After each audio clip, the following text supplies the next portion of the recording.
Existe uma canção em cada um de nós. Foi Deus que... A paz do Senhor, meus queridos amados irmãos, estamos mais uma vez aqui no nosso canal da EBD. Deus tem uma palavra para você, Deus tem uma palavra para o seu coração. Estamos dando continuidade às lições aqui do livro de Jó, acerca sobre a vida de Jó, e hoje vamos estar estudando acerca da lição de número 12. Estaremos estudando, que tem o título de Quando Deus se revela ao homem. Então vamos estudar acerca dessa lição, Quando Deus se revela ao homem. Estaremos estudando acerca dessa lição, que é a lição de número 12, dando continuidade às nossas lições, para a honra e glória do nome do Senhor. Livro de Jó, capítulo 40, e o versículo 6, tem o texto áureo, diz assim: Então o Senhor respondeu a Jó desde a tempestade. Então Deus respondeu a Jó desde a tempestade, ou então o Senhor respondeu a Jó desde a tempestade, ou desde o redemoinho, que foi de onde ali Deus falou com Jó. Então vamos estudar acerca dessa lição, quando Deus se revela ao homem. Temos 3 objetivos na lição de hoje, que é ensinar que Deus revela-se ao homem. Segundo, pontuar a criação expressa a glória de Deus. A criação, ela expressa a glória de Deus. E terceiro, acentuar que nossa justiça jamais sobrepõe a divina. Nossa justiça humana jamais sobrepõe a divina. Então a divina é superior à nossa justiça humana. Ponto primeiro, revelação de um Deus pessoal. Ponto primeiro, revelação de um Deus pessoal.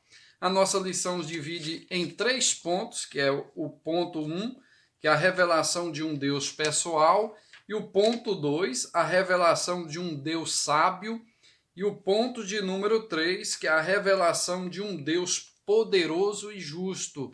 Então esses 3 pontos que nós estaremos assim sistematizando nesta noite, para nós termos uma melhor compreensão das Sagradas Escrituras, para nós termos uma melhor compreensão de cada tópico da nossa lição. Então, a revelação de um Deus pessoal, ela se divide em 3 pontos, 3 subpontos, melhor dizendo. O primeiro ponto se divide em 3 subpontos, que estaremos estudando, que é o Deus que tem voz.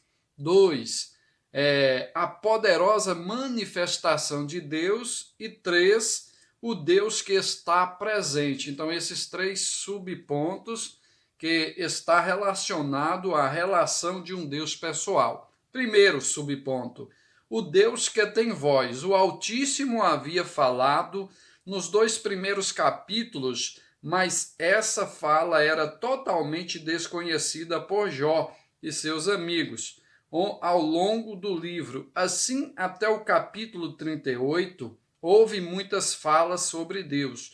Jó falou, sua mulher falou, seus amigos falaram. Todavia, Deus mesmo não falou durante todo esse período. Ele estava todo o tempo presente, mas sem dizer nada a Jó, até que quebrou o silêncio. Jó 38, versículo 1.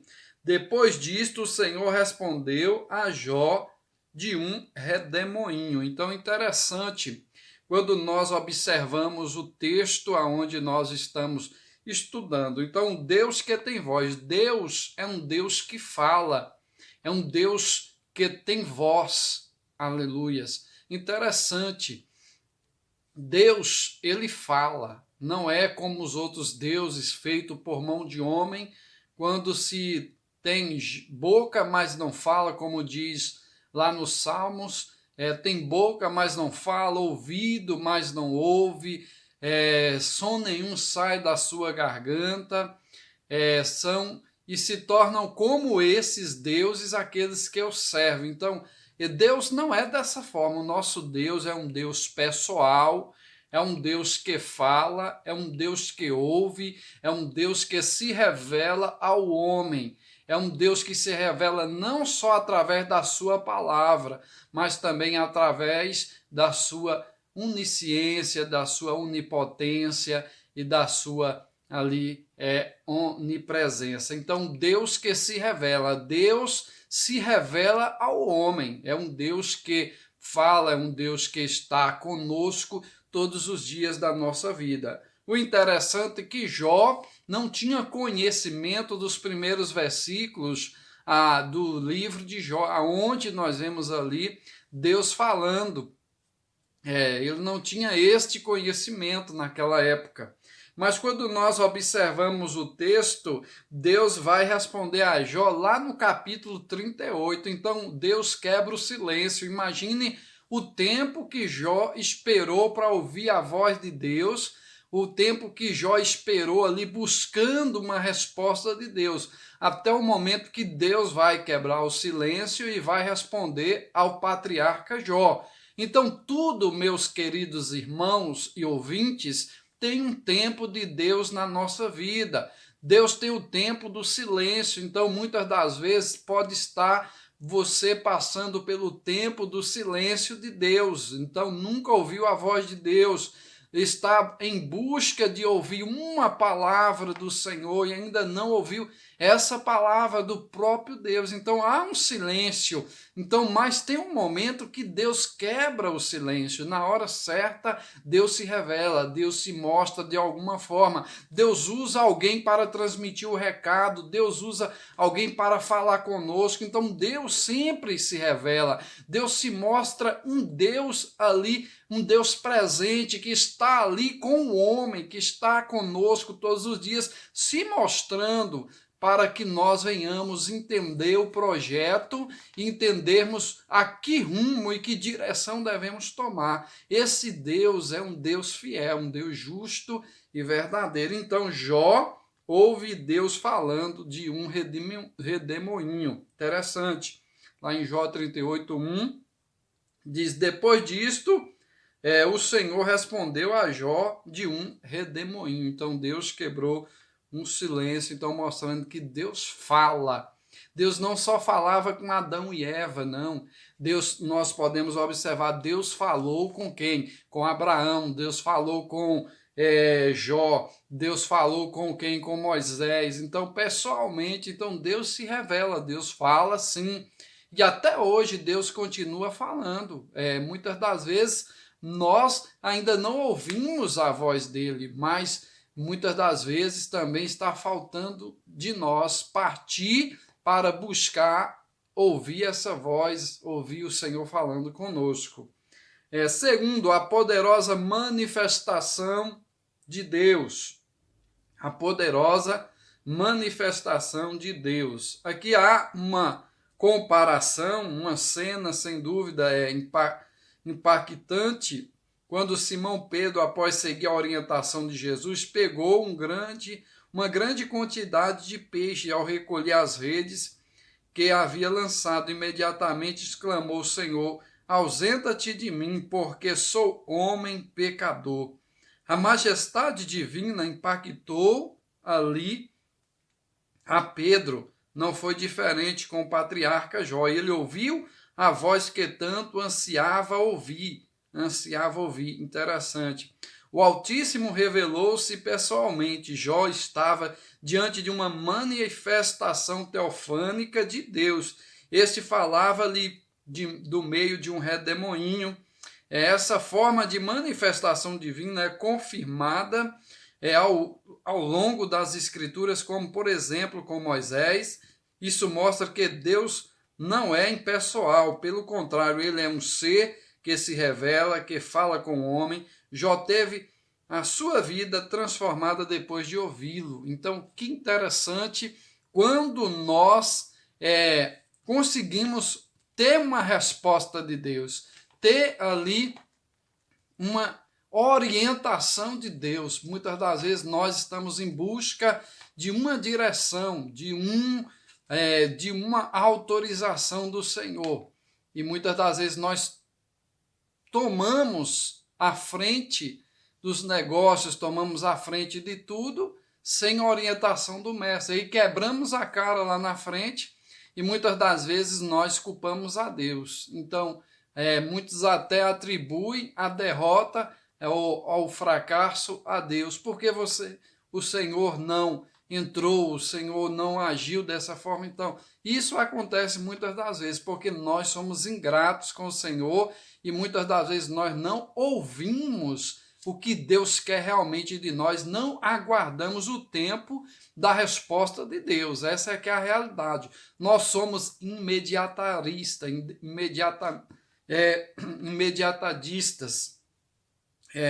Nós queremos a coisa na hora e não queremos esperar o tempo certo de Deus. Então, Deus é um ser que se revela e fala com o homem. Então, sem nenhuma das dúvidas, Deus é um ser que se revela ao homem, é um ser que fala com o homem, ao contrário da teologia de Bildad, Zofar, ao contrário da teologia de Eliúde e dos outros amigos de Jó, que mostra que o Deus transcendente está distante do homem, está longe do homem, não ouve-se a voz do homem, isso é errado, isso não é certo. Deus está presente, ele ouve e ele atende na hora que ele quer. Ele é Deus Todo-Poderoso, ele é o Senhor. Então ele ouve, ele atende na hora que ele quer, ele faz na hora que ele quer. Tanto que tem um hino aí que diz, se Deus quiser, se Deus fizer, ele é Deus. Se não fizer, continua sendo Deus. Então, se Deus curar, ele é Deus. Se não curar, continua sendo Deus. Então, Deus é Deus. Então, não temos dúvida disso. Terceiro, o Deus que está presente. Expositores bíblicos destacam que Deus revela como Jeová, o Deus do pacto, entre os capítulos 3 e 37. Aparecem várias referências a Deus como El Shaddai, o Deus Todo-Poderoso. Jeová, o Deus do pacto, e El Shaddai, o Deus Todo-Poderoso. Na teologia tradicional exposta pelos amigos de Jó,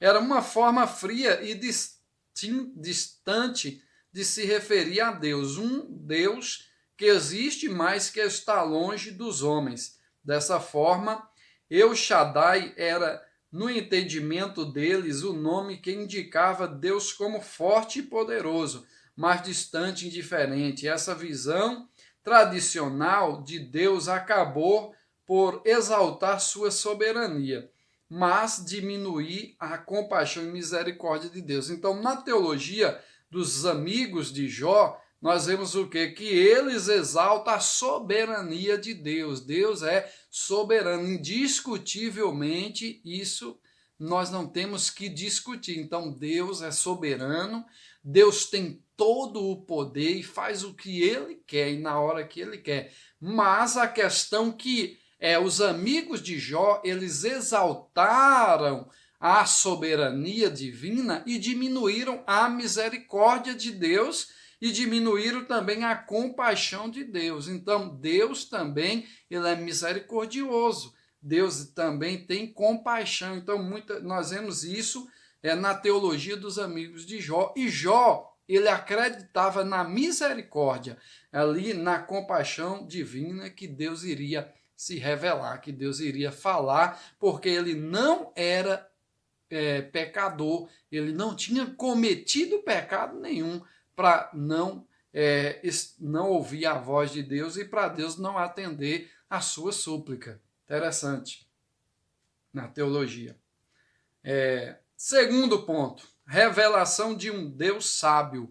Nós vimos aí a revelação de um Deus pessoal, um Deus que fala, um Deus que ele atende, ouve o clamor do seu povo. Então, um Deus que é um Deus sábio na mecânica celeste, na dinâmica da vida, e terceiro, na necessidade de conhecer melhor a Deus. Então, 3 pontos aqui.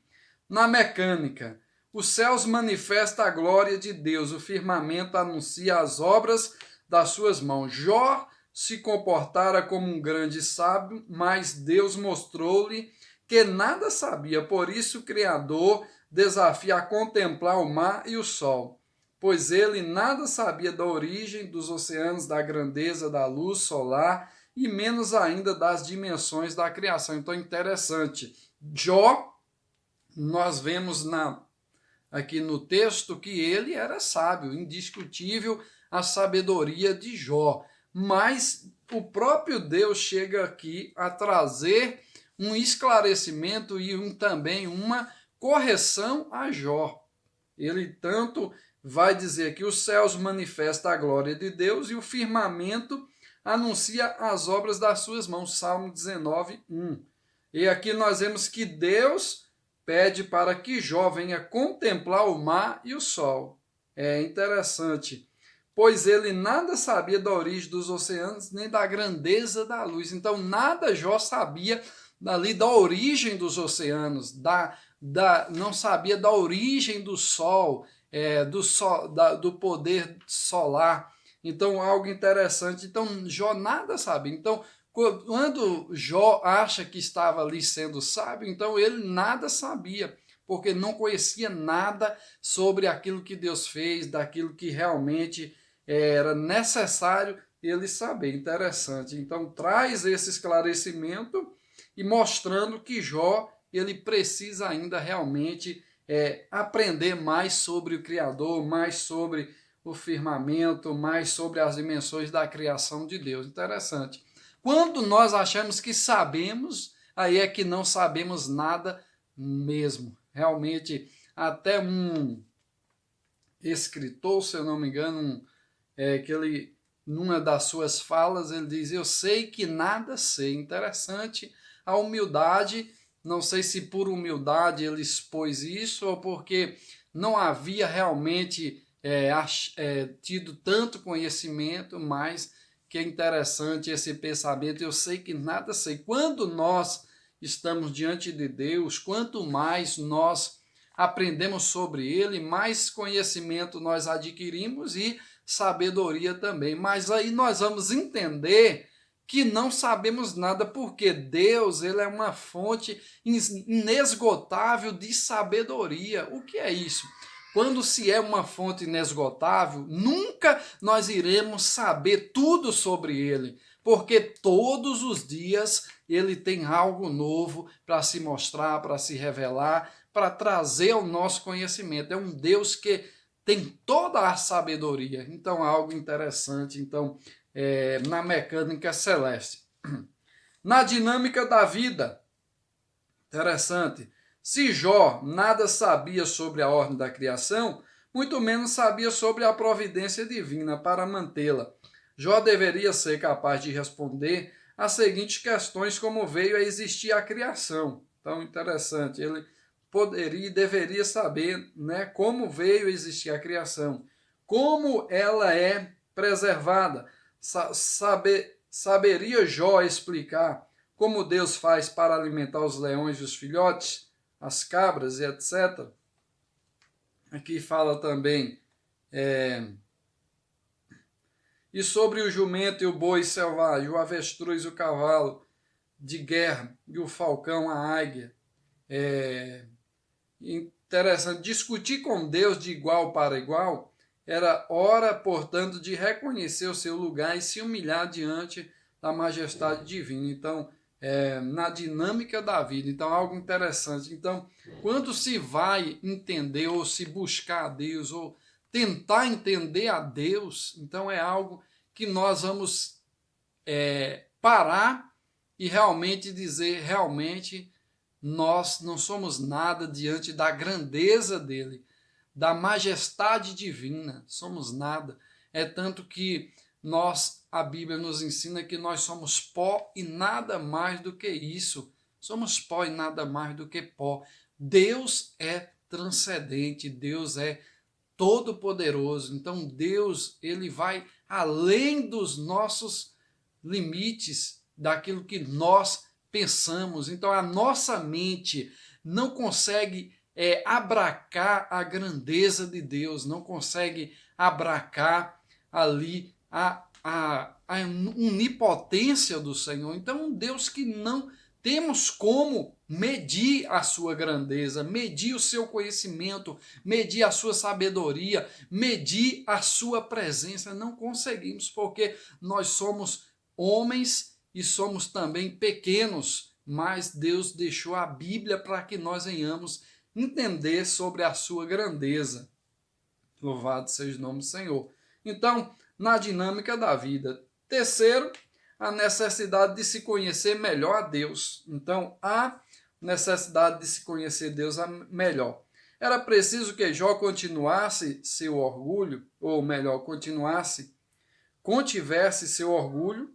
De fato, ele falou muita verdade sobre Deus, mas ignorou o quanto não sabia acerca do Criador. A revelação de Deus sobre a mecânica celeste da vida não foi uma censura à integridade e à sinceridade do patriarca. Aos olhos de Deus, ele permanecia um homem justo e íntegro, mas falto de humildade, pois agiu de forma presunçosa ao questionar a majestade divina. Então era necessário, portanto, que ele conhecesse melhor a Deus. Cada contorno da criação, cada formação de uma vida, cada ato da preservação da criação é Deus dando o conhecer ao ser humano. Reconheçamos o agir do Criador no universo em nossas vidas. Que interessante. Então Jó realmente um homem que não perdeu, como podemos dizer, não perdeu realmente o foco da soberania de Deus. Mas nós vemos aqui que nas coisas criadas por Deus, ele se perdeu um pouco. Então, no caso, Deus aí vem trazer ali um esclarecimento a Jó, para que ele viesse observar aquilo que foi criado, aquilo que foi formado pelo Senhor. Então, para que ele viesse conhecer Deus melhor. Observa o mar, observa o sol, como o sol fica parado no mesmo lugar e não cai. Então, isso aí são coisas que nós observamos, a grandeza de Deus. Então, as maravilhas de Deus, como nós observamos que em cima da nossa cabeça tem água parada, que a Bíblia vai nos dizer que Deus ali dividiu as águas, então águas ficaram embaixo na terra e águas por cima da terra no céu. Então a divisão de águas, e essas águas não caem na nossa cabeça. Então isso é a grandeza de Deus. Quando nós vamos observar essas coisas, como o sol sempre segue a sua trajetória, sem sair da sua trajetória, então isso é como nós vamos entender como Deus é tremendo, como Deus é maravilhoso, como Deus faz as coisas todas perfeitas para a honra e glória do seu nome e para que venha também adorar o nome do Senhor. Terceiro ponto é a revelação de um Deus poderoso e justo. Nós vamos ver aqui a revelação de um Deus poderoso e justo. Esse ponto se divide em dois, que é Berremote e o Leviatã. Berremote e o Leviatã e justiça e graça. Interessante. Vamos ver aqui, Berremote e o Leviatã. Nos capítulos 40 e 41, Deus faz referência a duas grandes criaturas. Ele chama a atenção de Jó para a natureza indomável desses animais, a fim de ilustrar o seu poder divino. Algumas Bíblias traduzem esses termos como hipopótamo e crocodilo. Então, Berremote é hipopótamo e crocodilo Leviatã.